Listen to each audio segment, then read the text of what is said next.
At wala tayo nakitang McDo dito. Ang manawagan na Dito tayo may si Vice President Sara Duterte. Dahil ayon na sa kanya, hindi naman nakipagkilala dito ang sampayan ng Pilipinas. Alphamart pa kayo nasa Alphamart? This is not important. This does not make any difference to even one single Filipino life. So why waste time on this?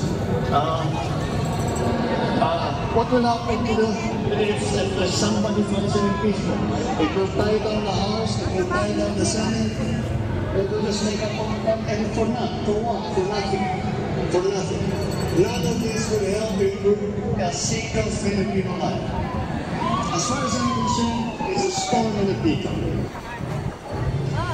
Sa Visayas, mapayat ang kapitipon ang marami natin kababayan kasama ang pagkakaalip sa Iglesia ni Cristo para sa National Rally for Peace.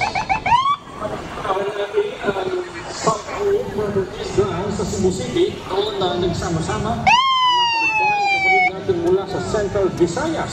I-aabot natin ni kapatid na Raymond Cruz ang mga pinakasariwang pangyayari. Kumusta dyan, kapatid na Raymond?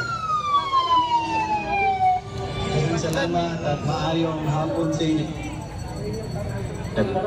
Malakas at malinaw na panawagan para sa kapayapaan at pagkakaisa. Ito ang solidong pinagkakaisahan ngayon ng mga tumalong Cebuano. Gaya ng makikita dito sa National Rally for Peace sa Cebu South Road properties na pinamumunahan ng Iglesia ni Cristo. Tinipon ng rally nito mga mamamayang Pilipino na sa iba't ibang sektor ng lipunan.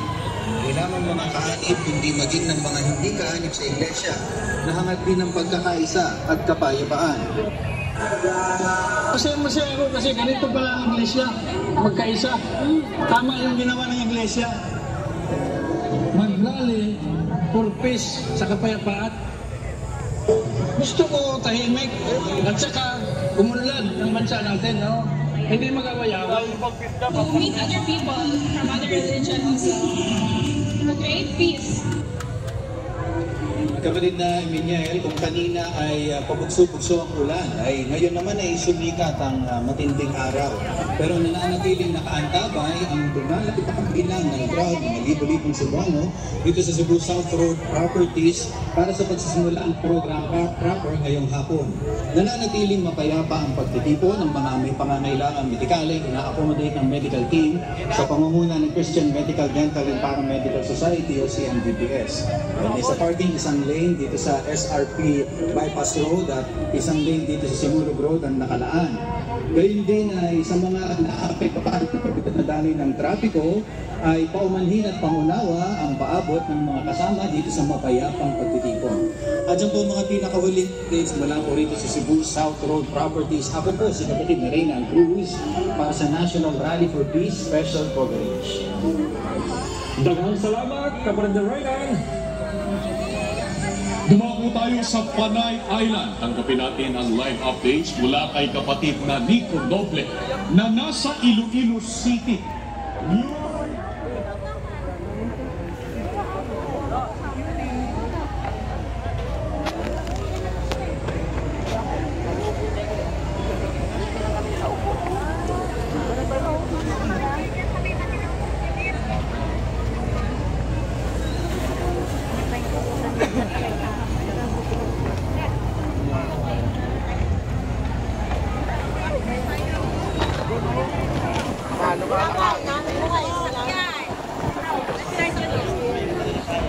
Lang na naulan, palakas na. Nananawagan po kila Lizelda Herpolario at Linico. Punong-puno na yung luneta sa Quirino Grandstand. Kaya dito na sa Calao Avenue.